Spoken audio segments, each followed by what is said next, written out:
নবী সাল্লাল্লাহু আলাইহি সাল্লাম আবু তালেবকে কালেমা পড়াবার জন্য কি পরিমাণ কাঁদছে, চেষ্টা করছে। শেষ মুহূর্তে বলছে, চাচা চাচা কালেমাটা পড়েন না চাচা। বলছে না, মানুষের কাছে বেইজ্জতি হব, পড়বো না, মানুষ লজ্জা দিবে। আল্লাহ নবী সাল্লাল্লাহু আলাইহি সাল্লাম বলছে, কানে কানে বলেন, আমি কাউকে শোনাবো না, আমি শুধু হাসরের মাঠে বলবো, মৃত্যু পর্যন্ত চাচা ওয়াদা দিলাম জগৎবাসীকে শোনাবো না আপনি ঈমান আনছিলেন, কানে কানে কন। আবু তালেব বলছে না, কানে কানেও বলবো। এবার নবী বলে চোখের পানি ফেলতে ফেলতে, চাচা এমনও কইতেন না তো, ঠিক আছে চাচা আমি কালেমাটা পড়ি, আপনি শুধু ঠোঁটটা নাড়েন, আপনি শুধু ঠোঁটটা নাড়বেন, আমি হাসরের দিন বলবো মাওলা আমার চাচা কালেমা পড়ছিল এজন্য ঠোঁট নাড়ছে, এর সুযোগ দেন। চাচা বলছে না না না, আমি ঠোঁটও নাড়বো না। আল্লাহ নবী তখন অঝরে কাঁদতেছিলেন আর চোখের পানি ফেলে বললেন, চাচা আপনি জাহান্নামের আগুনে জ্বলবেন, আমি সইব কেমন? আবু তালেব নাফরমান তখন কি বলছে জানেন? আন্নারু খায়রুম মিনাল আর, মুহাম্মদ মানুষের কাছে লজ্জা পাওয়ার চাইতে আগুনে জ্বলা অনেক ভালো। বাপ নিজেদের জিন্দেগিতে একবার ভাইবা দেখেন, আমিও ভাবি আপনিও ভাবেন এমন আচরণ আমার মধ্যে আছে কিনা। 3 দিন ধরে যে বাড়িতে মেয়ের বিয়েতে ছেলের বিয়েতে যে ডেকসেট বাজাইলেন, কারে খুশি করার জন্য? হ্যাঁ, 1 লক্ষ টাকার গেট, এরপরে গায়ে হলুদের এই নগ্ন অনুষ্ঠান কার জন্য করলেন? বেড়া বেড়ি সব যুবক যুবতী সব একই মাইক্রো প্রাইভেট কারের ভিতরে যাতাযাতি করে বহাইয়া একখান থেকে একখানে নিলেন, কার জন্য? পুরা প্যান্ডেলের ভিতরে একসাথে বেড়া বেড়ি একত্রে খায়, নাচে, গায়, ফুর্তি করে, কার জন্য? শুধু সমাজ, সোসাইটি, পরিবেশ, সোসাইটি মেনটেন করছেন, সমাজ মেনটেন করছেন। ছেলেরা চাইছে, মেয়েরা চাইছে, বাচ্চারা চাইছে, এতে হেতে চাইছে, তো মালিক তিনি কি চাইছিল? ওনার কথা মনে হয় নাই? রাসূল সাল্লাল্লাহু আলাইহি সাল্লাম তার কথা মনে হয় নাই?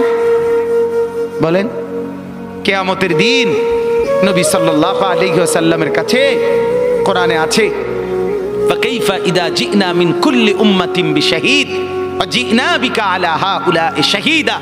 নবীকে বলছে আল্লাহ, বন্ধু আপনার উম্মতের প্রত্যেকের আমলনামা আমি আপনার হাতে দেখাবো, আপনার হাতে, আপনার সামনে পেশ করব, আপনি দেখে কথা বলবেন। আমার কাছে সুপারিশ আপনি কইরেন, মানা নাই, কিন্তু আপনি দেখে করবেন। রাসূলুল্লাহ সাল্লাল্লাহু আলাইহি সাল্লাম যদি হাসরের ময়দানে এরকম আমলনামা খুলে উল্টায় আর পৃষ্ঠার পর পৃষ্ঠা দেখে ফজর নাই, জোহর নাই, আসর নাই, মাগরিব নাই, এশা নাই, শনিবার রবিবার, মদ জুয়া, অবৈধ উপার্জন, গান বাদ্য, নাটক, সিনেমা, জিনা, ব্যভিচার, বেহায়া, বেপর্দা সব উল্টায়। আল্লাহ নবী সাল্লাল্লাহু আলাইহি সাল্লাম তখন বলবে, উম্মত কি এটা? উম্মত আমার 23 বছরের এত চোখের পানির কথা একবারও মনে হয় নাই? কি আনছো এটা আমারে? উম্মত তুমি জানো না আমি যে তায়েফের পাথরের আঘাতে পুরা পিঠ চালনির মতো ঝাঁঝরা বানায় ফেলছে আমার? শোনো নাই তুমি? আমারে যে উহুদের ময়দানে দান দান শহীদ করে রক্তাক্ত করছে, তুমি শোনো নাই? আমি যে 14 দিন পেটে ক্ষুধার তাড়নায় পাথর বাঁধছিলাম, উম্মত তোমার মনে নাই? একবারও শোনো নাই আমার ক্ষুধার কষ্ট, আমার পিঠের ব্যথা, আমার দাঁতের ব্যথা, আমার কাঁধে 2টা কড়া ঢুকে গেছে? উম্মত আমার ঘরে 3 মাস, আল্লাহর নবীর স্ত্রী আয়েশা বলছে, আল্লাহর কসম উম্মত, নবীর স্ত্রী বলছে 3 মাস 3টা চাঁদ উঠছে ডুবছে, রাআইনা হিলালান সুম্মা হিলালান সুম্মা হিলালান, 3 চাঁদ 3 মাসে নবীর 9 জন বিবির কারো ঘরে আম্মা জান আয়েশা বলে 1 ফোঁটা চুলায় আগুন জ্বলে নাই। মা আওকাদাত ফি আবিয়াতে রাসূলিল্লাহ নারুন, নবীর একজন বিবির ঘরেও আগুন জ্বলে নাই। আল্লাহ নবীর স্ত্রী আয়েশা একদিন বলছিল নবীকে পিঠে হাত বুলাইয়া, ইয়া রাসূলুল্লাহ, স্বামী আপনার পিঠ ছিদ্র ছিদ্র কেন? পুরা পিঠ চালনির মতো ছিদ্র ছিদ্র কেন? আপনার কি ছোটবেলায় বসন্ত রোগ হয়েছিল, গোটা হয়েছিল। আল্লাহর নবী চোখের পানি ফেলে বলছে, আয়েশা তুমি জানো না আমার এই পবিত্র দেহে তো কোনোদিন মশাও বসে না, মাছিও বসে না, পোকা বসবে কেমনে? আমার পবিত্র দেহে তো হাঁটলে মেশকের গ্রান বের হয়, আমার পেশাব পায়খানাও তো কোনোদিন জমিনের উপরে 1 সেকেন্ড থাকে না, মাটি ফাঁক করে ভেতরে নিয়ে যায়, সেই আমার গায়ে গোটা হবে কেন? আয়েশা এগুলো আমার তায়েফের পাথরের আঘাতের রক্তের দাগ।